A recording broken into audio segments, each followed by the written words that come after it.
भारतीय तत्व हैं। बीजेपी वालों ने पहले से ही आरएसएस वालों पर अगर थोड़ा सा नकेल कस दिया जाता तो इन शरारती तत्वों को इस तरह की का हिम्मत नहीं होता, क्योंकि बीजेपी हो या कांग्रेस हो, जितने भी सरकारें आई है वो अपनी जनता के लिए। देखिए, इसके लिए मैं एक बात बोलना चाहता हूँ पहले कि मुझे अफसोस होती है। अटल बिहारी वाजपेयी जी ने एक चीज़ बोला, बड़े अच्छे अल्फाज में बोला है कि हम आसमान में पहुंच गए हैं, ज़मीन की गहराइयों तक पहुंचे हैं, हवा की फिजाओं में गोता लगाते हैं, लेकिन अफसोस होती है कि इस धरती पर किस तरीके से रहना चाहिए वो रहना नहीं सीखा। हम लोग हिंदू, मुस्लिम, सिख, ईसाई सबको एक साथ मिल के रहना चाहिए, वो इस बात को बड़ी अच्छे तरीके से रखे थे। लेकिन हम लोग यहाँ कोई समझ नहीं पाते हैं कि क्यों रखे और क्यों पढ़े थे। वो कवि थे और कविता के माध्यम से इन चीज़ों को साफ किया था। जो आजकल के हालात दिख रहे हैं, जिस तरीके से हो रही है, ये सब राजनीतिक पॉलिटिकल इफेक्ट के वजह से होती है। किसी हम लोग जिस एरिया में हैं, ये सीमांचल बाहुल्य इलाका है, यहाँ पर लोग लगभग 80% मुस्लिम कम्युनिटी रहते हैं, बाकी अदर और लोग रहते हैं, लेकिन यहाँ कभी ऐसा नहीं हुआ और सब एक साथ मिल के रहना चाहता है। और हर पर्व हो, त्यौहार हो, जो भी हो, सब एक दूसरे से मिल के रहते हैं।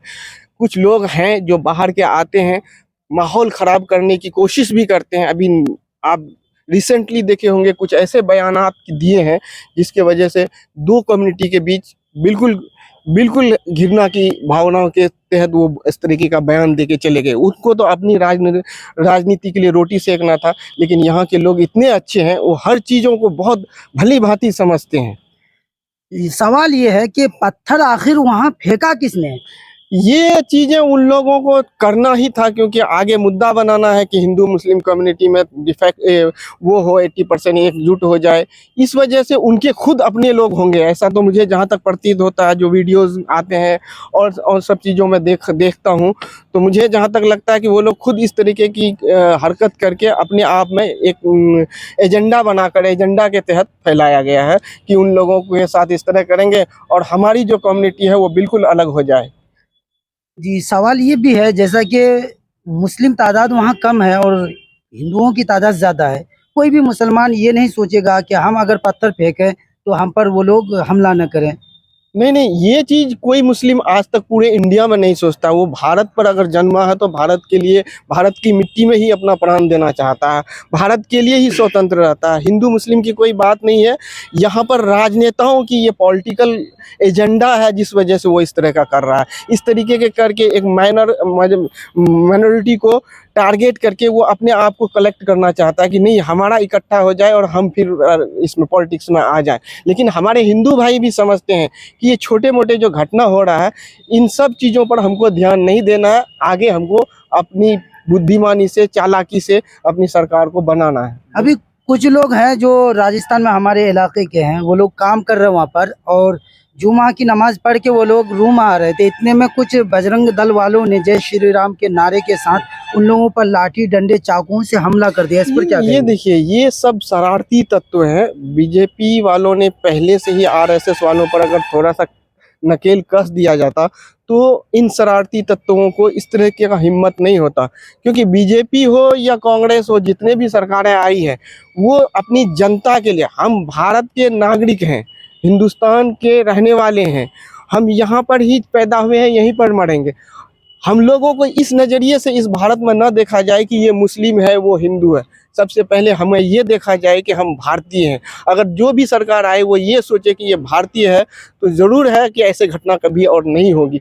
लेकिन सबसे पहले ही बात ये भी है कि जो आरएसएस के लोग हैं, आरएसएस के लोग हैं, बजरंग दल के लोग हैं, इन लोगों, चाहे कांग्रेस की सरकार हो या बीजेपी की सरकार हो, दोनों को नकेल कस देनी थी। अगर नकेल कस दिया जाए, लॉ एंड ऑर्डर को ठीक कर दिया जाए, तो किसी का हिम्मत नहीं होगा कि इस तरीके की वारदात को पेश करे पाएगा, चाहे वो मुस्लिम कम्युनिटी से हो या बजरंग दल कम्युनिटी से हो। बुलडोजर से लोगों का घर तोड़ा गया है, तो क्या अपराधी इसी में पकड़ा जाएंगे या फिर क्या कहेंगे? नहीं, ये सरकार का और इन्वेस्टिगेशन का मामला है, इसमें हम ज़्यादातर तो नहीं बोल सकते हैं। लेकिन बुलडोजर से घर तोड़ना ये ठीक नहीं है। पहले आपको इन्वेस्टिगेट करना चाहिए, देखना चाहिए उन सब चीज़ों को कि किस वजह से हुआ है, या अगर वो आरोपी है तो पहले उनके लिए कानून है। ऐसा नहीं है कि पहले जाके घर तोड़ दो, ये कोई बड़ी मर्दानगी वाली बात नहीं है। ये अगर कोई सरकार करता है तो उसकी बात मतलब बहुत छोटी राजनीति है, छिन्न राजनीति कहिए उस तरीके की है। जी, और इसमें ट्रेन में हादसा हुआ, गोली मारी गई लोग। ये बिल्कुल अमानवीय है। इस तरीके की वारदात जो कर रहे हैं, ये हमने पहले ही बोला है कि ये वोट के लिए एक खास कम्युनिटी को टारगेट करके इस तरीके का किया जाता है। ये बहुत बिल्कुल निंदनीय है। इन सब चीज़ों पर हम लोगों को सोचना चाहिए, देखना चाहिए। ख़ास तौर से हम लोग अपने हक के लिए लड़ते हैं कि भाई इस पूरे इंडिया में हम लोग जितने भी परसेंट लोग हैं, हम लोगों को भारतीय नज़र से देखा जाए, न कि मुस्लिम नज़र से देखा जाए। कि हाफिज साद का मर्डर हुआ और वो बिहार के रहने वाले थे, सीतामढ़ी के रहने वाले थे, और यहाँ की सरकार अभी तक कोई एक्शन या कुछ भी नहीं, ऐसा उनका कोई भी जुमला नहीं निकला है। आप लोग क्या कहना चाहेंगे? देखिए, इन सब चीज़ों पे सरकार को बिल्कुल ध्यान देना चाहिए और इन्वेस्टिगेट करना चाहिए, चाहे जहाँ के भी हो, बिहार के हो, मध्य प्रदेश का हो या फिर और अदर स्टेट्स का हो, उनको वहाँ पर किस तरीके से क्यों हुआ हाफिज़ जी के साथ ऐसा, इसका इन्वेस्टिगेशन होना चाहिए, फुल प्रूफ आना चाहिए। किसी दूसरे को विलुप्त किया या किसी को किसी पर आरोप लगाना ये भी ठीक नहीं है, लेकिन पहले इन्वेस्टिगेशन ज़रूरी है। इन्वेस्टिगेशन होने के बाद ही हम लोग कुछ कह सकते हैं। और ये ख़ास तौर से कोई एक कम्युनिटी के साथ किया जाता है, ये बिल्कुल ही गलत है। मान लीजिए कि इस इंडिया में बहुत लोग रहते हैं, सिर्फ मुस्लिम कम्युनिटी को टारगेट करना ये बिल्कुल निंदनीय है। और जो भी सरकार है, बीजेपी सरकार को इन पर बिल्कुल अच्छे तरीके से अपनी जो कानून लॉ इन्वेस्टिगेशन है, इन सबको बैठाना चाहिए, ध्यान देना चाहिए। हम तो ये इतना ही कहेंगे। काटे दे।